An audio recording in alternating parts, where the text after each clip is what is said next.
We're going to review what is necessary when you're operating a chainsaw.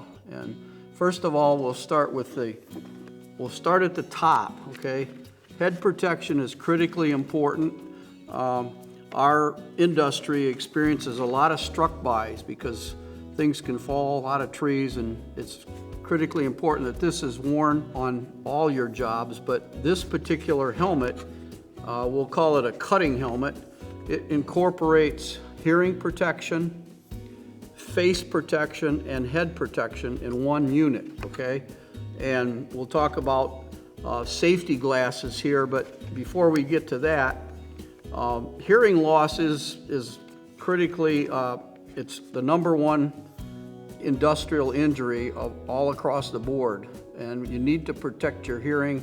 There are other options available, earplugs, which work well, but this is a nice unit.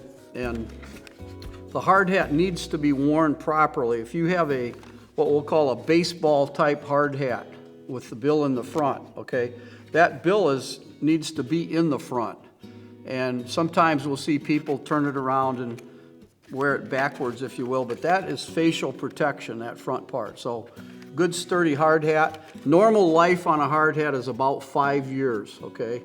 And then they get degraded from sunlight. So you want to keep an eye on that and take care of it. Keep it clean. And it's not a storage place to store stuff above the headliner. That can get you in trouble there. Safety glasses, okay? The Z87, which is an ANSI number, but the right stuff here is a Z87.1 or a Z87 Plus. That has wraparound protection and high impact. These are what you need. But the point I want to make here is that even if you have this face shield on, you still need this underneath, okay?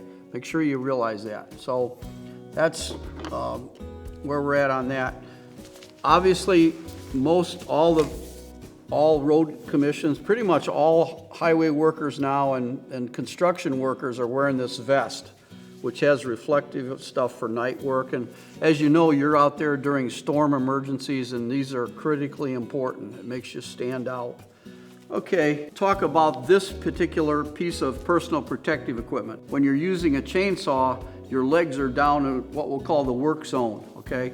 These things are pretty amazing. We've had people hit the chaps with a running chainsaw, and it cuts into it, but it doesn't cut through it, and it's saved a lot of nasty cuts. So this particular pair, though, is unique, and I would encourage you to investigate a pair like this if you're not wearing them or using them.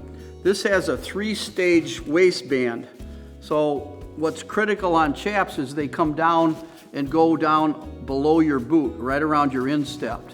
And a lot of people or a lot of companies will order chaps. When you order them, the length is from the very top to the very bottom. So like a 38 chap is not the inseam, it's the total length. The other unique feature here is this back wraparound. It goes behind your lower leg. The reason for that is that if I'm making a cut, especially to the left, and I reach across, and when I come through that cut, a lot of times you'll catch the outside corner of the left leg and it'll spin it around and the person gets cut. This brings that back shield around to prevent that. They do need to be laundered occasionally. There's 2 types of action material, if you will, the action layer. One is, we'll call it warp knit nylon. It's Engotech, and those can be laundered in a washing machine with detergent and tumble dry. If the label says they're Kevlar, and that doesn't mean they're bulletproof, okay? The Kevlar ones need to be scrubbed by hand and hung on a line to dry, because if you put them in a washing machine, it doesn't work well. So make sure that whatever you buy, make sure you understand how to care for them. Also, if you're cutting wood off the job, which a lot of people do, ask or buy a pair of chaps for your home use. It's a good suggestion for Father's Day, Christmas, or whatever, okay?